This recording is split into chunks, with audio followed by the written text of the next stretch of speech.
किया था कि हमारे पास पहले लैंग्वेजेस क्या होती हैं, फिर उनकी कैटेगरीज क्या थी। उसके बाद उन लैंग्वेजेस को डील करने के लिए जब हम उनसे कोई सा भी टास्क परफॉर्म करवाना चाहते हैं तो वहाँ पे जाके हमें उन लैंग्वेजेस को अपनी किसी भी टारगेट लैंग्वेज में जाके कन्वर्ट करवाना होता है। और उसको टारगेट लैंग्वेज में कन्वर्ट करवाने के लिए आपको हेल्प चाहिए होती है, आपको एक टूल की ज़रूरत पड़ती है जिसको आप क्या नाम देते हैं, लैंग्वेज ट्रांसलेटर। ठीक है, लैंग्वेज प्रोसेसर भी कहते हैं, ट्रांसलेटर भी कहते हैं। और उनकी भी फिर आगे डिफरेंट टाइप्स होती हैं, जिनमें से कुछ कंपाइलर होते हैं, कुछ इंटरप्रेटर होते हैं, कुछ असम्बलर होते हैं।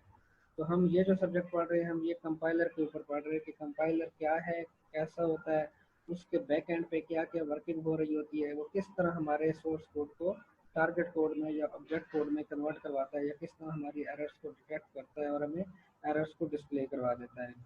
तो उसकी फेजेस के बारे में भी हमने कल जाना था कि इसमें से कौन कौन से मराहल आते हैं जिन मराहल से गुजर के आपका ये सारा प्रोसेस कंप्लीट होता है।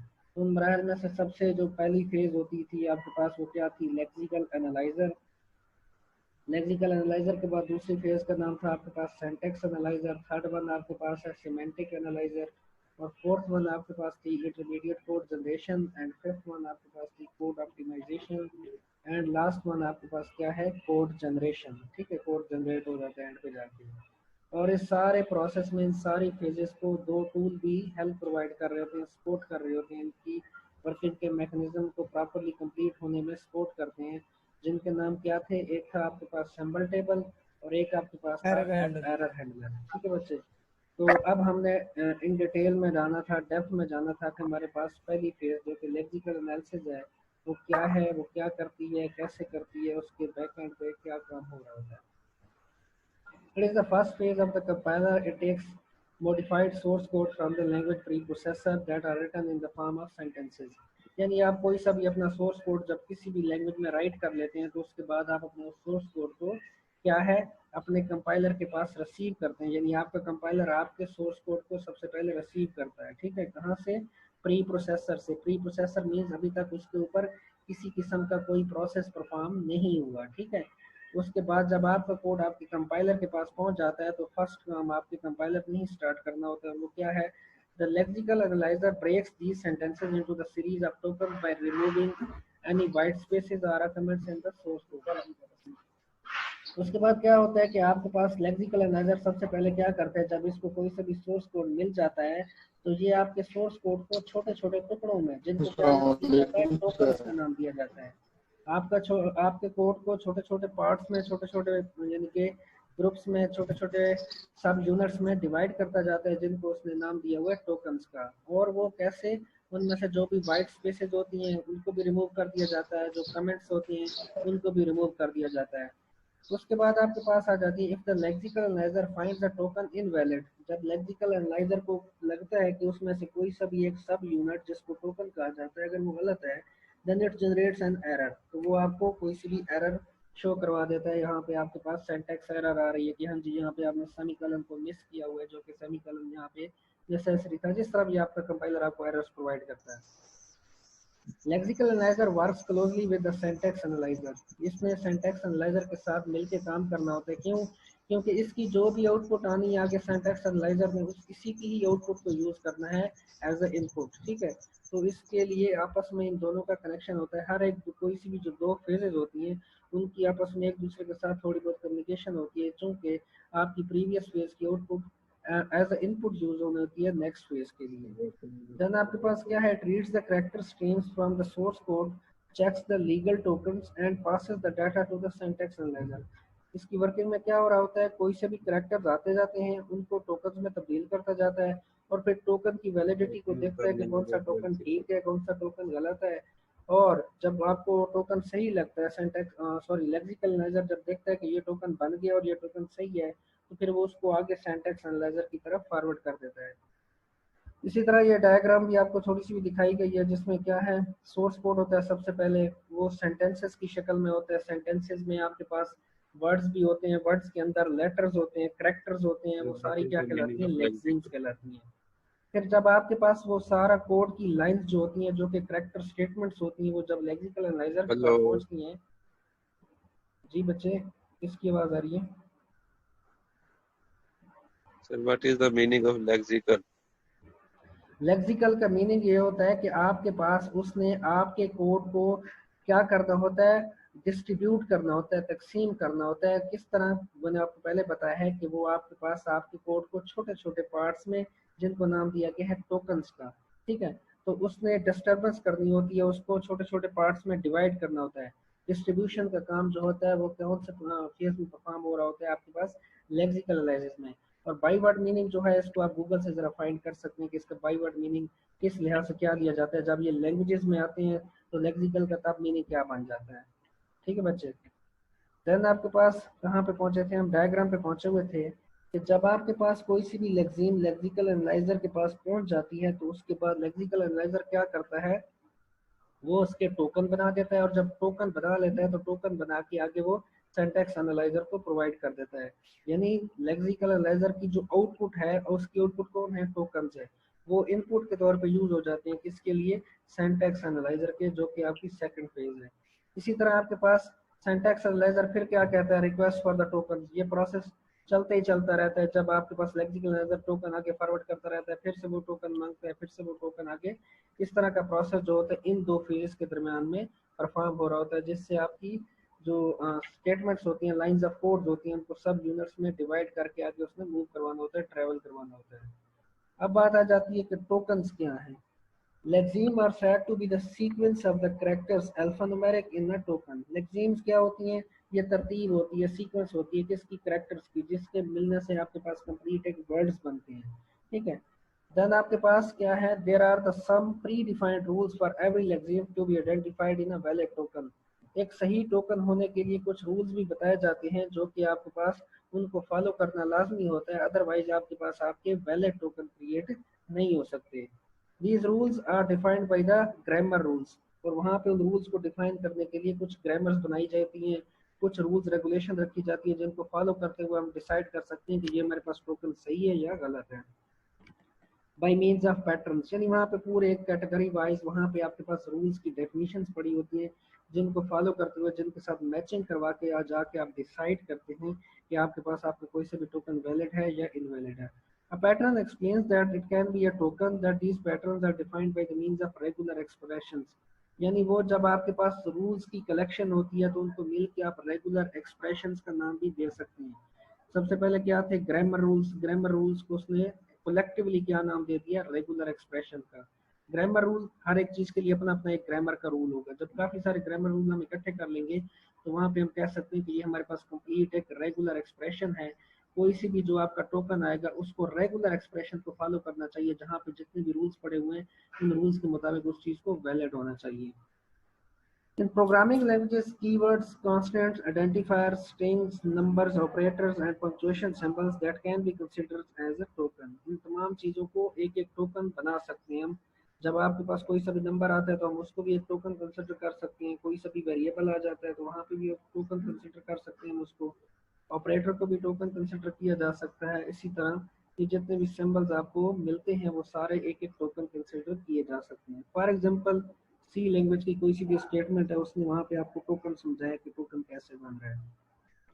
एक स्टेटमेंट है int value is equal to 100। Int data type है, वैल्यू कोई सा भी वेरिएबल है, और ये आपके पास इक्वल क्या है, ये असाइनमेंट ऑपरेटर है जो कि आपके पास 100 वाले कांस्टेंट वैल्यू को असाइन करवा रहा है किसके अंदर, वैल्यू वाले वेरिएबल के अंदर। ठीक है।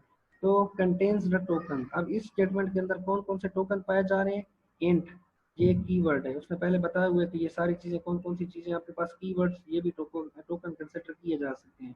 तो लिहाजा क्या है, इंट एक टोकन है। उसके बाद वैल्यू जो कि एक वेरिएबल के तौर पे काम कर रहा है, आइडेंटिफायर के तौर पे काम कर रहा है। तो आइडेंटिफायर भी क्या होते हैं, ये भी टोकन होते हैं। तो इसके लिए आपके पास वैल्यू भी क्या है, ये भी एक टोकन है। उसके बाद आपके पास ये क्या है, असाइनमेंट ऑपरेटर होता है। और ऊपर हम ये भी बात करके आ चुके हैं कि हमारे जो ऑपरेटर होते हैं वो भी टोकन होते हैं। तो हम इक्वल को भी एक इक्वल को भी एक टोकन कंसिडर करेंगे। ठीक है। उसके बाद 100 की वैल्यू आ रही है तो ये क्या है, कांस्टेंट होती है 100। तो कांस्टेंट क्या होते हैं हमारे पास, हमारे जो कांस्टेंट होते हैं उनको भी हम क्या समझते हैं कि वो भी हमारे टोकन होते हैं। तो इसमें इसी तरह उसके बाद एंड सेमीकॉलन, सेमीकॉलन जो कि एक सिंबल होता है। और ऊपर हम ये भी बात करके आ चुके हैं कि जितने भी हमारे सिंबल्स होते हैं वो भी क्या होते हैं, टोकन होते हैं। तो इस लाइन को उसने कितने टोकन में डिवाइड कर दिया है, इंट वैल्यू इक्वल 100 सेमीकॉलन। तो ये टोटल कितने बन गए, 5 टोकन्स में डिवाइड कर दिया उसने आपके किसी भी कोड ऑफ लाइन को, तो इस तरह वो आपके पार्ट्स को, यानी कोड ऑफ लाइंस को, या जो भी आपकी स्टेटमेंट्स होती हैं कोड की, उनको छोटे छोटे टोकन में डिवाइड करता है लेक्सिकल एनालाइजर फेज में। यही ऑपरेशन, यही काम परफॉर्म हो रहा होता है। उसके बाद बात आ रही है कि स्पेसिफिकेशंस ऑफ टोकन, टोकन्स की खसूसियात क्या होती हैं। ऑडियो का ऑप्शन होगा, उस पर क्लिक करो, फिर आवाज आएगी। जी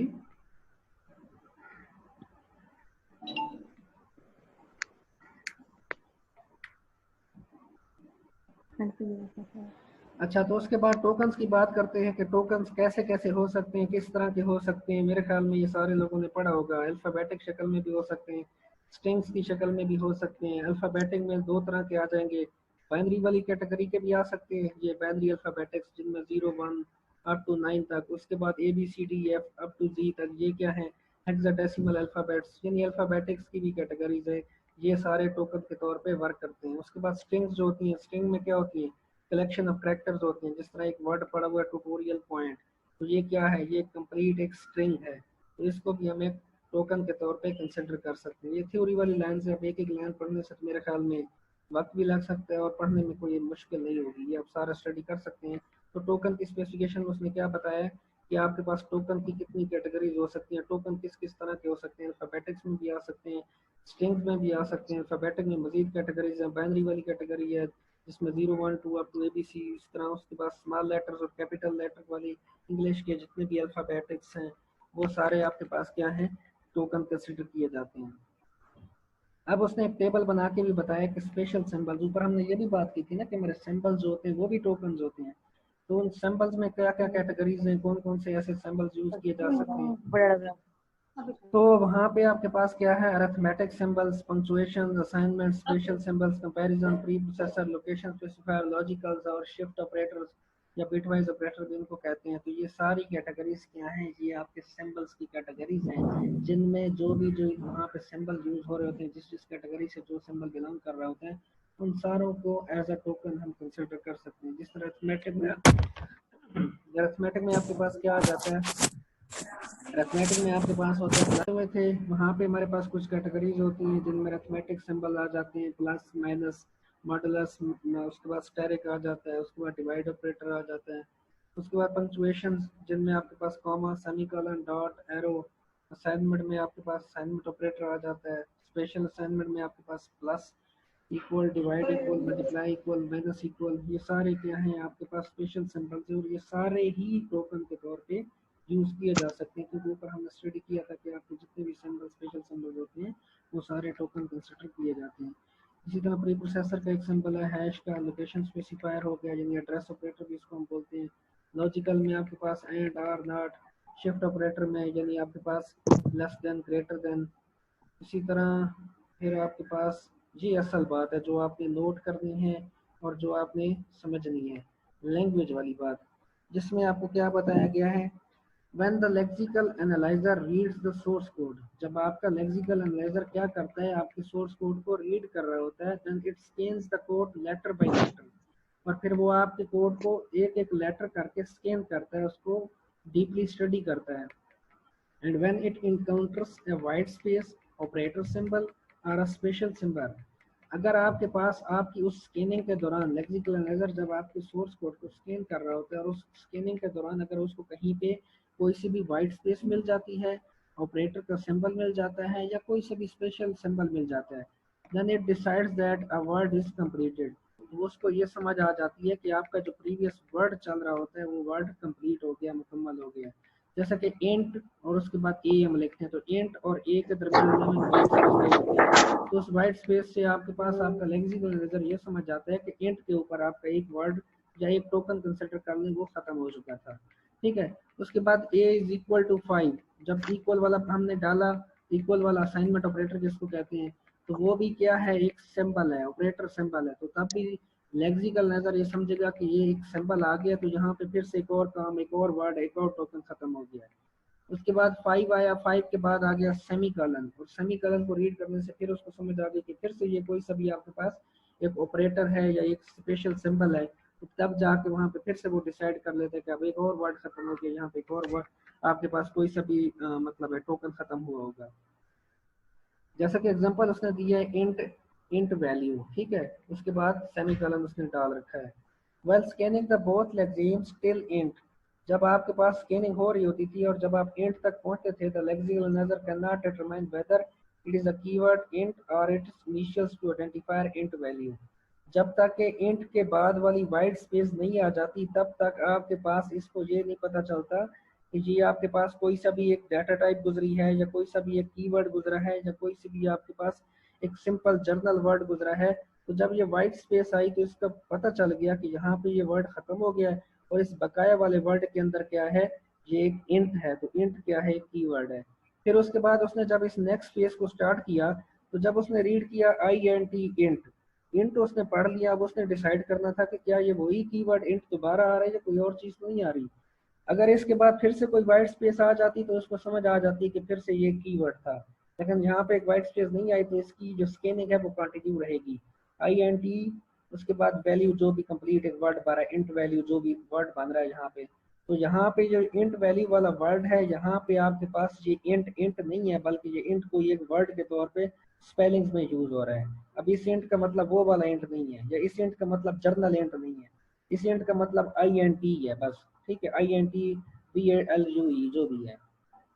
तो अब यहाँ पे अगर वाइट स्पेस आ जाती, इसके बाद कोई सेमीकोलन आ जाता, कोई सिंबल आ जाता, कोई ऑपरेटर आ जाता, तो तब उसको पता चल जाता कि ये वही वाला कीवर्ड इंट ही यूज हो रहा है। लेकिन यहाँ पे अब ये वो वाला कीवर्ड नहीं है बल्कि ये कोई सा भी एक जर्नल वर्ड है।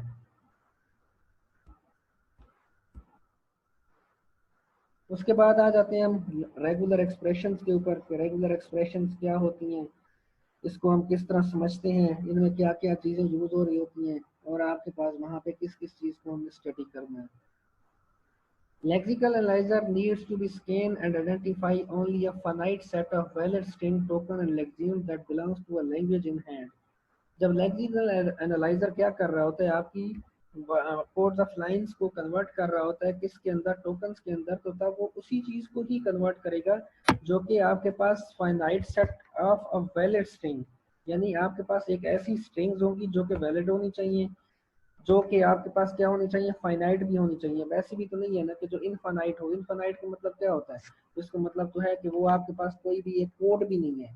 अब आप इनफाइनाइट से आप कोई और चीज समझ रहे होंगे, जब हम किसी लूप के अंदर इनफाइनाइट लूप लगा लेते हैं तो उसका मतलब होती है कि उसकी आउटपुट कभी स्टॉप नहीं होगी, लेकिन फिर भी वो जो सोर्स कोड होता है वो प्रोग्राम तो स्टॉप हो रहा होता है ना, या ऐसा नहीं होता। कोड के अंदर हम लूप लगा लेते हैं और लूप को इनफाइनाइट कर देते हैं जिसकी लिमिटिंग यानी कंट्रोलिंग स्टेज हम नहीं रखते कि ये कभी भी खत्म नहीं होगा, तो उसकी आउटपुट हमेशा चलती रहेगी, 1 2 3 4 अप टू सो ऑन चलती रहेगी, कभी भी स्टॉप नहीं होगी उसकी आउटपुट। लेकिन जो उसके लिए हमने कोड लिखा है वो कोड तो खत्म हो रहा है ना, कोड तो कभी ये कोड, कभी ऐसा हो सकता है कि कोड भी चलते ही चलता रहे। तो वो आपके पास इसीलिए कह रहा है कि आपके पास आपके जो कोड्स होंगे जो वैलिड होंगे, हर लिहाज से ठीक होंगे, फाइनाइट होंगे, उनको ही वो आगे कन्वर्ट करेगा, उनके ऊपर ही प्रोसेसिंग स्टार्ट करेगा आपका LinkedIn user. Regular expressions have a capability to express finite languages by defining a pattern for finite string of symbols. वहाँ पे कुछ रूल्स होते हैं जिनको फॉलो करते हुए आपकी प्रोसेसिंग स्टार्ट होती है। The grammar defined by regular expression is known as regular grammar, और उनके लिए जो वहाँ पे ग्रामर बनाई जाती है उसको रेगुलर ग्रामर का नाम भी आप दे सकते हैं। The languages defined by a regular grammar is known as regular languages, और ऐसी लैंग्वेजेस जो कि रेगुलर ग्रामर से गुजर के बनती हैं, मतलब वो रूल्स के मुताबिक बनती हैं, तो उन लैंग्वेजेस को भी हम रेगुलर लैंग्वेजेस कह सकते हैं कि वो लैंग्वेजेस बिल्कुल ठीक होंगी, उनमें किसी किस्म की कोई प्रॉब्लम नहीं होगी, क्योंकि वो अकॉर्डिंग टू द रूल्स, आपके जो रेगुलर ग्रामर के रूल्स हैं उनको फॉलो करते हुए ही वो सक्सेसफुल आपको कोड ऑफ लाइंस मिली हैं। फिर आपके पास regular expression is an important notation for specifying patterns, उन पैटर्न्स को फॉलो करने के लिए जितने भी आपको कोड्स दिए गए हैं उनके लिए आपके पास कुछ ना कुछ अलामात भी होती हैं उनको समझने के लिए। Each pattern matches to set of strings, so regular expression serves as a name or a set of string। वहाँ पे जो आपके पास वहाँ पे जो भी रूल्स बना रखे होते हैं, चाहे आपने स्ट्रिंग के वाले से बनाए होते हैं, चाहे आपने डाटा टाइप्स के वाले से बनाते हैं, चाहे नेम्स के वाले से बनाते हैं, तो वो स्ट्रिंग्स आपके पास आपके जो उनके डिफाइंड रूल्स होते हैं उनके मुताबिक उसकी चेकिंग के बाद ही आपको आपका रिजल्ट प्रोवाइड करते हैं। Programming languages tokens can be describe by regular languages, और जो प्रोग्रामिंग लैंग्वेजेस होती हैं उनके जो टोकन हम बनाते हैं उनको जाहिर करने के लिए, डिस्क्राइब करने के लिए, वाजे करने के लिए हम क्या करते हैं, रेगुलर लैंग्वेजेस की हेल्प लेते हैं। और रेगुलर लैंग्वेजेस कौन सी लैंग्वेजेस होती हैं, जो एक्यूरेट होती हैं। तो मीन्स दैट कि आपकी प्रोग्रामिंग लैंग्वेजेस को हमने रेगुलर लैंग्वेजेस बनाना होता है ताकि उनमें से जो भी प्रॉब्लम्स है वो दूर हो जाए। अब रेगुलर एक्सप्रेशन में आपके पास काम कौन सा परफॉर्म हो रहा होता है, वहाँ पे कौन कौन से ऐसे ऑपरेशन होते हैं जो कि बेसिकली देखे जाते हैं। The various operation the various operation on the languages are union of two languages, concatenation of two languages। यानी कोई सी भी दो लैंग्वेजेस का आप वहाँ पे यूनियन भी ले सकते हैं। सपोज एक लैंग्वेजेस आपके पास एल है, दूसरी एम है, उसका आप यूनियन लेंगे, या कंकेटिनेट करना है, तकाते लेना है उनका, तो वहाँ पे आप क्या करेंगे, कोई सी भी एक एल आपके पास लैंग्वेज है, दूसरी लैंग्वेज आपके पास एम है, तो वहाँ पे एल यूनियन एम, ठीक है, L union M is equal to S, जबकि एस इज इन एल। ठीक है, जब आपके पास जो एक स्टेटमेंट है, जो एक सेट ऑफ कोड है, या जो भी एक सेट है, जो भी एक वर्ड है, अगर वो एल में है और एस इज इन एम, जब आपके पास कोई सा भी एक कोड ऑफ लाइन होगी, या तो वो कहाँ से एल से बिलोंग कर रही होगी या फिर आपके पास एम से बिलोंग कर रही होगी, किसी एक में से उसको बिलोंग करना ही करना होगा। अगर आपके पास वहां पे एल इंटरसेक्शन एम होगा तो वहां पे एस एंड टी कोई सी भी दो चीजें होंगी, वहां पे सिर्फ एक ही चीज है, यहाँ पे दो चीजें हैं, S and T. S and T के लिए उसने क्या एक्सप्रेशन बनाई है, S is in L and T is in M. ठीक है, एक चीज एल से बिलोंग कर रही होगी और एक चीज एम से बिलोंग कर रही होगी जब आपके पास इंटरसेक्शन आप ले रहे होंगे। ठीक है, तो आपके पास इंटरसेक्शन के लिए ये लाजमी है कि आपके पास कोई सी भी दो चीज़ों से, दो कॉमन लैंग्वेजेस में से दो चीज़ें आपने बनाई होंगी, तो वहाँ पे आपके पास क्या होगा, वहाँ पे दो वेरिएबल्स के तौर पे यूज होंगे। और जब आपके पास इसी एक ही लैंग्वेज के ऊपर आप लाई कर रहे होंगे, किसी एक ही लैंग्वेज के ऊपर आप डिपेंड कर रहे होंगे, तो तब वहाँ पे वो लैंग्वेज का वो जो पार्ट है, वो जो कोड है, वो किसी भी लैंग्वेज से आ सकता है, वो एल से भी आ सकता है, वो एम से भी आ सकता है, उसके लिए कोई रिस्ट्रिक्शन नहीं होती। लेकिन जब हम इंटरसेक्शन में जाएंगे तो तब लाजमी होता है कि कुछ उधर से हैं और कुछ उधर से हैं, तब जाके इंटरसेक्शन बनती है, अदरवाइज इंटरसेक्शन नहीं बनती। ठीक है, अलामात कौन सी यूज होती हैं यूनियन और कंकैटिनेशन के लिए, R S is a regular expression denoting L of R union L of S. ठीक है, वहाँ पे आपके पास क्या है, उनका यूनियन ले रही है, और ये यूनियन का जो आपके पास यहाँ पे सिंबल यूज हो रहा है, ये आपके पास क्या है, ये उसकी नोटेशन है, किसकी, यूनियन की नोटेशन है। और ये एल क्या है, ये आपकी लैंग्वेज है, और ये आर क्या है, ये उसके वेरिएबल्स है जो आप वहाँ पे सेट ले रहे हैं या कोड ले रहे हैं या जो भी वर्ड्स ले रहे हैं। ठीक है, और कंकैटिनेशन में आप जाएंगे तो वहाँ पे क्या है, वहाँ पे आपके पास जो वेरिएबल उसने यूज किया है, regular expression denoting L of R and L of S, R is a regular expression denoting L of R. ठीक है, यहाँ पे उसने इंटरसेक्शन का वहाँ पे तो यानी उल्टा यू वाला सिंबल उसने शो नहीं करवाया, जिस तरह के ऊपर भी यहाँ पे एल यूनियन एम लिया, लेकिन यहाँ पे एल इंटरसेक्शन एम के लिए उसने सिंबल यूज नहीं किया है। अगर सिंबल यूज करेंगे तब भी कोई हर कोई सिंबल यूज ना करें, तब भी इजीली आपके पास लैंग्वेज इसको अंडरस्टैंड कर लेगी कि अगर इसमें कोई सिंबल यूज नहीं किया गया है तो यहाँ पे कोई इंटरसेक्शन का रोल प्ले हो रहा है। देन है आपके पास representing valid token of languages in regular expression. हम कैसे डिसाइड करेंगे कि ये टोकन वैलिड है कि नहीं है। If x is in regular expression, अगर x कोई सा भी एक वेरिएबल है और वो रेगुलर एक्सप्रेशन के एंगल से हम उसको स्टडी कर रहे हैं, तो x स्टेरिक अगर होगा तो इसका मतलब क्या होगा, जीरो और मोर अक्रेंसेस ऑफ x, कि x या तो बिल्कुल भी नहीं यूज हो रहा या कई बार यूज हो रहा है आपके पास। x स्टेरिक का मतलब क्या है, या तो आपके पास लैंग्वेज में x यूज ही नहीं हो रहा या एक से ज्यादा बार यूज हो रहा है। It can be generate E x x triple x four times x, यानी कि आपके पास या तो बिल्कुल एक्स यूज नहीं हो रहा या एक बार यूज हो रहा है, कई बार भी यूज हो सकता है आपके पास। इसी तरह आपके पास वहाँ पे एक है एक्स प्लस, इसका मतलब क्या है, इट मींस दैट वन और मोर अकरेंसेस ऑफ एक्स, ये एक्स एक बार भी यूज हो सकता है और एक से ज्यादा बार भी यूज हो सकता है, जैसा कि एक बार भी यूज हुआ है और एक से ज्यादा बार भी यूज हुआ है। फिर आपके पास है एक्स के आगे क्वेश्चन मार्क है, इसका मतलब क्या है, it means that at the most once occurrence of X. इसका मतलब क्या है कि आपके पास एक्स सिर्फ एक ही बार शायद यूज हुआ होगा, लेकिन वो भी लाजमी नहीं है कि यूज हुआ होगा। ठीक है, यहाँ पे उसने आइदर एक्स और ई, या तो एक्स यूज हुआ होगा या नहीं यूज होगा, या तो फिर उसकी जगह पे ई यूज हुआ होगा, यानी कुछ नहीं यूज किया होगा। यानी ई का मतलब क्या था, जीरो टाइम्स, यही था ना, एक्स डायरेक्ट में जीरो और मोर टाइम्स, ई किसको रिप्रेजेंट कर रहा था, जीरो को। तो एक्स वन टाइम आ रहा है तो या तो वन टाइम यूज हुआ है या फिर एक्स बिल्कुल भी यूज नहीं हो रहा, इसका मतलब एक्स क्वेश्चन मार्क का मतलब। या फिर ए टू जी स्मॉल लेटर्स भी आ सकते हैं, ए टू जी कैपिटल लेटर्स भी आपके पास आ सकते हैं, 0 to 9 जो आपके डिजिट्स होते हैं वो भी आपके पास यूज करवा सकते हैं आप उनको। Representing occurrences of symbol using regular expression, regular expression की हेल्प से आपके जो सिंबल यूज हो रहे होंगे हम उनको इस एंगल से भी देख सकते हैं। अगर उनके सामने हम अपने वो जो नोटेशन है, चाहे वो स्टेरिक की है, चाहे वो प्लस की है, चाहे वो क्वेश्चन मार्क की है, तो हम इस चीज़ से समझ सकते हैं कि वो चीज़ यूज हुई है दोबारा या नहीं हुई, जब हो रही है तो कितनी बार हो रही है, या इसकी पॉसिबिलिटी कितनी है कि वो आपके पास कितनी बार यूज हो सकती है। ठीक है। उसके बाद आ जाता है फाइनाइट ऑटोमेटा। फाइनाइट ऑटोमेटा क्या होता है? ये आपके पास आपके रिजल्ट्स आपको प्रोवाइड कर रहा होता है एक स्टेट से लेकर दूसरी स्टेट तक। यानी आपके पास आपका रिजल्ट एक स्टेट में कुछ और होता है, अगली स्टेट पे आप जाएंगे तो रिजल्ट कुछ और होगा। जैसा कि आपके पास यहाँ पे इंट्रोडक्शन से आपको पता चल जाएगा कि फाइनाइट ऑटोमेटा क्या है। इज अ स्टेट मशीन, ये एक मशीन होती है जो कि डील करती है किसको? स्टेट्स को, हालतों को, कंडीशंस को, सूरत हाल को। That makes a string of symbol as a input, और इसको कोई सी भी स्ट्रिंग हम इनपुट के तौर पे दे सकते हैं। And it changes it's states accordingly, और जो उसकी हालत को, उसकी शक्ल को, उसकी स्टेट को तब्दील कर देती है उसी अंदाज से जिस अंदाज में हम उसको कोई सभी उसके ऊपर एक्शन परफॉर्म हो रहा होगा। Finite automata is a recogniser for the regular expression. Regular expression को समझने के लिए फाइनाइट ऑटोमेटा यूज किया जाता है। When a regular expression string is fed into the finite automata, जब कोई सी भी रेगुलर एक्सप्रेशन किसी फाइनाइट ऑटोमेटा के अंदर इनपुट करवाई जाती है तो तब क्या होता है? It changes it's states for each literal, तो इसके वो हर एक एक लिटरल की, हर एक एक करेक्टर की वो स्टेट को चेंज करना स्टार्ट कर देता है। कौन? फाइनाइट ऑटोमेटा चेंज करना स्टार्ट कर देता है। If the input string is successfully processed, अगर वो जो आपने सारी इनपुट रेगुलर एक्सप्रेशन जितनी भी थी वो सारी दे दी है और वो सक्सेसफुली उसके ऊपर कन्वर्जन का काम हो गया है, then automata reaches its the final state. तो तब आपका ऑटोमेटा क्या है?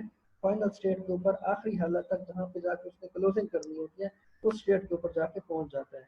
एंड इट इज एक्सेप्टेड, और वो फाइनल स्टेट में जाके आपको आपके रिजल्ट्स के मुताबिक आपकी तमाम तर कंडीशंस को डिस्प्ले करवा देता है। इसके नीचे एग्जांपल है कि वो कैसे कर रहा है। तो मैथमेटिकल मॉडल वहाँ पे वो कुछ वेरिएबल दिखा रहा है कि फाइनाइट ऑटोमेटा के अंदर कोई वेरिएबल हम कैसे यूज करेंगे। Finite set of states, finite set of states तो हमें नहीं पता कि कितनी होगी, फाइनाइट होगी, उनके लिए वेरिएबल क्यों यूज करेगा वो।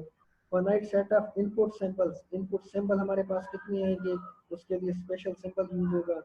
वन स्टार्ट स्टेट, जो स्टार्टिंग स्टेट होगी उसको क्यू ऑफ जीरो से हम डिस्प्ले करवाएंगे।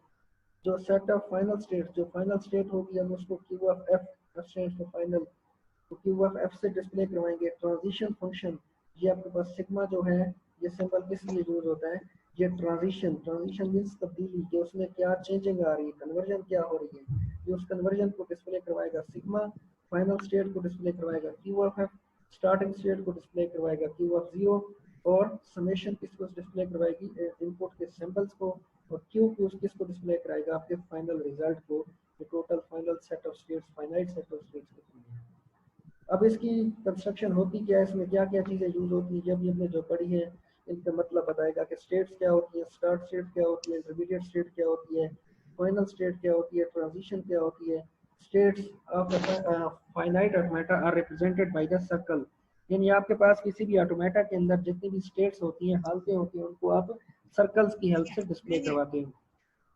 State names are written inside the circles, और स्टेट्स के जो नाम होते हैं वो सर्कल्स के अंदर लिख देते हैं। उसके बाद स्टार्टिंग स्टेट एक होती है, वो क्या होती है? The state from where the automata starts is known as start state. Start state has a arrow pointed toward it, यानी आपके पास क्या है? ये ऐसी स्टेट जिससे आपका ऑटोमेटा स्टार्ट होता है उसको स्टार्ट स्टेट कहते हैं, और उस स्टार्ट स्टेट की तरफ से पहली मर्तबा स्टार्टिंग एरो जो होता है वो उसकी तरफ पॉइंट कर रहा होता है, एरो बता रहा होता है कि यहाँ से आपने स्टार्ट लेना है। उसके बाद फाइनल सॉरी इंटरमीडिएट स्टेट आ जाती है। All the intermediate states have at least to arrows, और इंटरमीडिएट स्टेट दरमियान वाली स्टेट जो होती है उनके दो एरोज होती है, एक उनकी इनपुट एरो होती है और एक उनकी आउटपुट एरो होती है, क्योंकि वो दरमियान में होती है, या ना तो वो स्टार्ट होती है ना वो फाइनल होती है। स्टार्ट के लिए आउटपुट एरो होगी, और जो आपके पास क्या होगी फाइनल होगी उसमें ओनली इनपुट एरो होगी, उसमें से मजीद कोई आउटपुट आगे नहीं जाएगी। लेकिन इंटरमीडिएट में क्या होगी? इंटरमीडिएट में आपके पास दोनों आपके पास एरो यूज होगी। उसके बाद final state, if the input string is successfully passed, अगर इनपुट के ऊपर जो भी आपने काम करवाना था वो सारा काम सक्सेसफुली कंप्लीट हो गया है, then the automata is expected to be in the state. तब आपके पास आप ये समझ लें कि आपका ऑटोमेटा लाजमी है कि वो फाइनल स्टेट पे पहुंच चुका होगा। Final state is represented by the double circle, और फाइनल स्टेट को डिस्प्ले करवाने के लिए हम डबल सर्कल लगाते हैं ताकि हमें पता चल जाए कि डबल सर्कल से हमें कंसिडर हो जाए कि ये हमारे पास ये फाइनल स्टेट यही है, हम जिधर से भी आए हमने क्लोजिंग यहाँ पे ही करनी है। उसके बाद है ट्रांजिशन, तब्दीली, चेंजेस जो भी आ रहे होते हैं।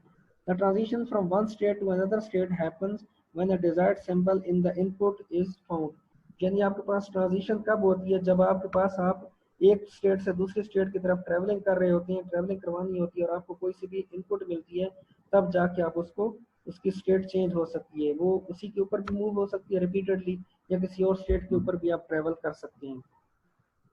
अपॉन ट्रांजिशन, जब ट्रांजिशन अप्लाई हो रही होती है तब क्या होता है, automata can either move to the next state और stay in the same state.